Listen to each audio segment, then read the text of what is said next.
Hello po. For today's video po pala, magbibigay ulit ako ng update tungkol dito sa braces ko. So, nakapagpa-adjust na ako nung April 9. Ngayon, April 21 na. Almost 2 weeks na yung nakakaraan ng ma-adjust tong ngipin ko. So, hindi lang ako nakapag-vlog po kasi nga nagbakasyon po ako, umuwi po ako dun sa amin. So, yun po, bali, ang sabi ng doktor dito sa ngipin ko na okay na siya. Maayos na siya. So, sabi niya kapag mga 3 months, kapag medyo okay na siya ng mga 3 months, tatanggalin na daw niya tong braces ko. So, magre-retainer na daw ako.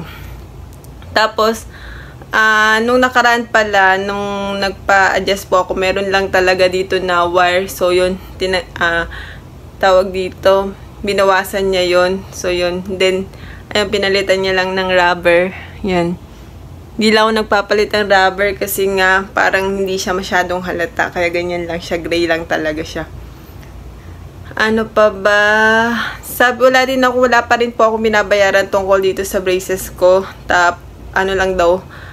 May babayaran lang ako siguro kapag tatanggalin na itong ngipin ko. Babayaran ko na yung balance ko. Sabi kasi parang may balance pa ako. Siguro yung bayad dun sa bunot nung ginawa dati dito sa ngipin ko. Kasi hindi naman ako nagbabayad. Ano pa ba? Yun, medyo okay na rin naman siya. Tapos, hindi na rin ako hirap magsalita. Yan. Medyo hindi na rin siya talaga. Yung parang nakanguso. Yan, hindi na siya nakanguso. And hindi na rin siya yung parang nakaangat na. Yan, hindi na rin siya nakaangat. Yun lang din naman po pala, mabilis na update lang tungkol dito sa braces ko. And then, hindi pala natapos yung dapat bibigyan ko talaga yung pag-adjust dito sa ngipin ko. Kaya lang nalobat yung cellphone ko, kaya hindi ko rin siya nabidyohan. Yun lang din naman po. Thank you po pala sa panood. And please subscribe din po. Bye-bye po.